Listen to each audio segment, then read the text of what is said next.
नमस्कार। आप सुन रहे हैं द बॉलीवुड रेडियो और मैं हूं आपके साथ आकाश। दोस्तों, आज के इस पॉडकास्ट में किस्सा राजेश खन्ना का और लेकर चलेंगे उस दौर में जब भारत और चीन के बीच युद्ध हुआ था और इस युद्ध में भारत की अपमानजनक हार हुई थी। ये उसके बाद का दौर है।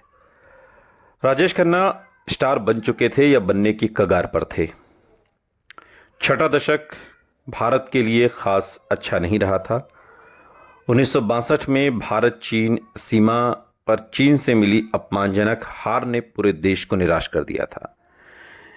देश के पुराने रखवालों की योजनाओं पर शक करने के साथ साथ देश पर अपने पर अविश्वास के बादल भी छा गए थे। हर चीज, देश की राजनीति से लेकर देश की व्यवस्था तक, जो नेहरू के ट्रिस्ट विथ डेस्टिनी यानी तकदीर से मिलने के वादे के विचार से प्रेरित थी, पर सवाल उठ रहे थे। और हिंदी सिनेमा भी बदलाव चाहता था। हालांकि बंटवारे के बाद के सितारों की दूसरी पीढ़ी भी पुराने ख्यालों से प्रभावित थी, फिर भी जंजीरें टूटने के इंतजार में थीं।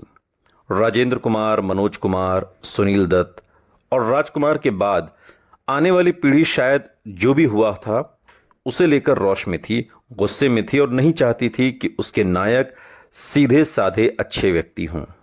कुछ अलग होना चाहिए। और उन्हीं दिनों राजेश खन्ना स्टार बनने के लिए जद्दोजहद कर रहे थे, थिएटर्स कर रहे थे, फिल्में पाने की तैयारी कर रहे थे। साल 1962 में दिल तेरा दीवाना, 1964 में आई कश्मीर की कली, 1964 में ही राजकुमार, 1966 में तीसरी मंजिल और शम्मी कपूर का लापरवाह अंदाज जिसमें दिखा।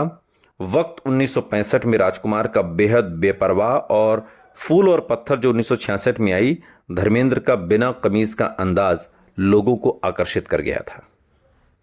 यह पीढ़ी अपने हीरो की तलाश में थी और राजेश खन्ना सही वक्त पर सही जगह पर थे। Film fair United producers combine ने उन्हें वो बना दिया जिसके साथ आम आदमी फौरन जुड़ सकता था। और उनकी ऐसी भूमिकाएं निभाने जिसमें आम आदमी गत्ते का पुतला नहीं था, इस जुड़ाव को और भी मजबूत कर गया। और वो देश के लिए डॉक्टरी नुस्खे की तरह थे। एक ऐसा आदमी जो अपने बीते कल पर शर्मिंदा नहीं था और जो उसे खुद को रौंदने नहीं देगा। आजादी के 2 दशक बाद राजेश खन्ना पहले अभिनेता थे जो सही मायनों में सबसे अलग थे। हो सकता है उनका रंग ढंग पुराने अभिनेताओं से मिलता जुलता हो, लेकिन था विशिष्ट रूप से उनका अपना। वो एक प्रशिक्षित अभिनेता थे जो फिल्मों में हाव भाव की अहमियत को समझता था और एक ऐसी देख से कम नहीं था जिसमें कुछ टुकड़े राज कपूर के, कुछ दिलीप साहब के, कुछ देवानंद के मिलजुल कर आए थे। और एक ऐसा व्यक्तित्व गढ़ने के लिए जिसकी किस्मत में सबसे ज्यादा चमकना लिखा था। 1970 में रिलीज होने वाली उनकी पहली फिल्म खामोशी में राजेश खन्ना को एक ऐसा किरदार मिला जिसने उन्हें एक अदाकार भी बनाया और एक सितारा भी। चाहे वो ब्लैक एंड व्हाइट खामोशी के निर्देशक आसित सेन की ही अपनी बंगाली फिल्म दीप जले जय का जो रीमेक थी, उसमें गुलजार द्वारा लिखे गए और हेमंत कुमार जो फिल्म के निर्माता भी थे द्वारा संगीतबद्ध कुछ बेहतरीन गाने थे। राजेश खन्ना ने एक बार खुद को एक नायिका प्रधान पटकथा में पाया जिसमें शायद गाइड जो 1965 के बाद वहीदा रहमान का सबसे उम्दा काम था। फिल्म में स्पष्ट रूप से केंद्र में वहीदा रहमान के होने के बावजूद भी राजेश खन्ना ने यादगार अभिनय किया, जिसका किशोर कुमार के बार बार याद आने वाले वो शाम कुछ अजीब थी गीत के कारण बीते वक्त के साथ भी असर कम नहीं हुआ। फिल्म खामोशी की हम बात कर रहे हैं जिसमें वहीदा रहमान, धर्मेंद्र का भी एक छोटा सा रोल था और राजेश खन्ना थे। फिल्म में गहरी उदासी, कमल बोस के कैमरे में केवल एक रंग में कैद और तुम पुकार लो जो हेमंत कुमार ने गाया, या फिर हमने देखी है उन आंखों की महकती खुशबू, लता मंगेशकर ने खामोशी को एक कमाल की फिल्म बना दिया था। राजेश खन्ना ने खामोशी के बाद द ट्रेन 1970 की जो बॉक्स ऑफिस पर एक मामूली फिल्म साबित हुई, लेकिन उन फिल्मों से हटकर थी जैसे अब तक करते आए थे। एक तेलुगु रहस्य रोमांच वाली फिल्म नीलगिरी एक्सप्रेस जो 1968 में आई थी, उसका रीमेक थी। यह राजेश खन्ना के लिए एक नए प्रकार की फिल्म थी जिसमें उन्होंने एक जासूस की भूमिका निभाई।